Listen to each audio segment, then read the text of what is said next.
All right, joining me now here on the Matthew Filipowicz Show is Elliot Fineman. Elliot is the CEO of the National Gun Victims Action Council, which you can find at gunvictimsaction.org, also on Twitter at Gun Victims Act. He is also a fellow We Act radio host of the show, which is It's the Guns, Stupid. You can find that at weactradio.com. Elliot, thank you so much for being on the show.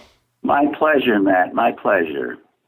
All right, so Elliot, let's begin by discussing your organization, which again, it's National Gun Victims Action Council. Let's start out by talking about the group. Tell us, how did the group come together, and what exactly are you trying to achieve with the organization? Sure. Well, the group came together for the worst of reasons. On the morning of December 31st, 2006, a Chicago policewoman came to my door to tell me that my son had been murdered the night before while sitting in a restaurant in San Diego where he lived, having dinner with his wife. The murderer would turn out to be somebody who had been in a mental institution twice and yet was still legally able to get the gun. It took me a long time, Matt, to be able to function again after that. But when I did, my work was that I was a strategic marketing advisor to Fortune 500 companies. And I closed my practice and decided to bring that skill set to the gun issue, not really knowing much about the gun issue. And I approached it the way I'd approach any strategy problem. And one thing about strategic marketing advisors is that we're research junkies. So if I'm going to tell a Fortune 500 CEO what to do or what not to do, I better know everything that can be known and then some more. So when I looked into it, it became clear, a couple of things became clear. One was that our gun laws were insane.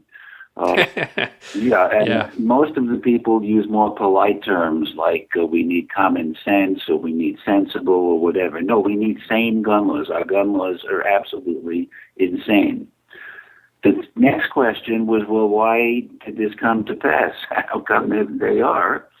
And it turned out that the difference in size between the two competitors was so big that it was virtually no contest. At that point, the two principal competitors were NRA and the Brady Group. And to give you some comparisons, the NRA had an annual budget of $250 million a year. Brady's budget was $7 million. The NRA had 600 employees. Brady had 23. So when you have a contest, in a contest, I'm calling it a contest, it's really a competition for legislators. When you have such an imbalance between the two competitors, obviously the NRA is going to win that game. You're literally bringing a knife to a gunfight, literally. Absolutely. Yeah. Absolutely. Yeah. So then the next question that a strategic marketing advisor would ask, well, is there a winning strategy that we have, that our side has? And when I thought about it, it became clear we did. We did. And the reason was that the polls continually show that there are 100 million Americans that want sane gun laws. And of that 100 million Americans, 14 million have had direct contact with gun violence, either lost a loved one or have been, shot themselves and survived. But there's 14 million of the 100 million. The other side, the NRA, claims to have 4 million members. Who knows? But let's assume they do. And polls continually show that the NRA, that 3/4 of those members are okay with sane gun laws too. So you have 1/4 or 1 million people in the NRA and a couple of other organizations, but it's about 1 million that want no gun laws. Zero, zip, nothing. So now the contest is between 100 million who want them and 1 million who don't. And that became our mission. Our mission is to mobilize the 100 million people to use their buying power to force sane gun laws. We're not, if you went to our website, you'll see that we say we're done asking. In the last 20 years, there hasn't been a single law passed at the federal level that would have served to reduce gun violence. There's been quite a few passed that serve to increase gun violence. But we're done asking the politicians. We're going to tell them what to do. And if they don't do them, we're going to compel them to do it. And we have a pledge on our website, the Tell and Compel Pledge.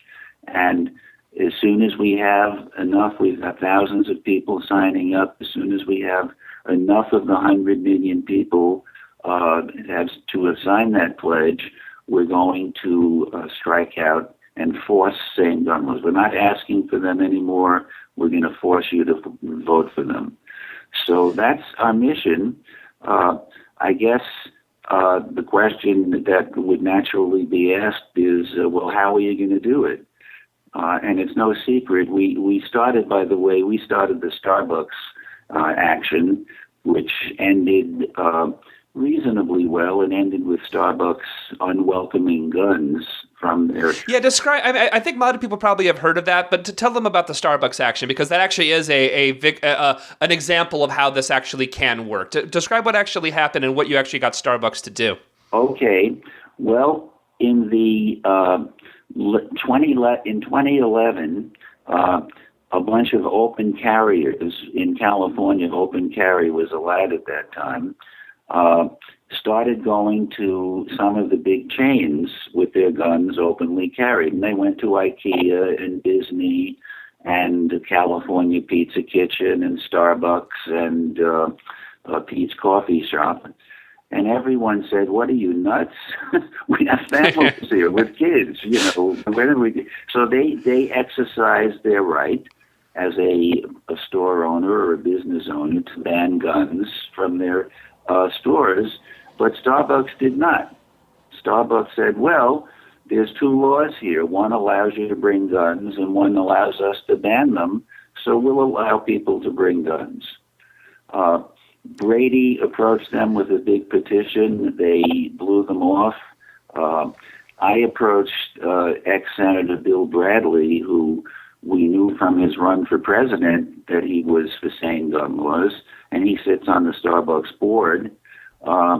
And we couldn't get Howard Schultz, the CEO, to do what they do in their corporate offices. This is the amazing thing, Matt, absolutely amazing. There's not a single corporation in the country or big company, including the NRA, that allows guns in their corporate headquarters. I wonder why. Right. Yeah. Maybe they're dangerous. Yeah.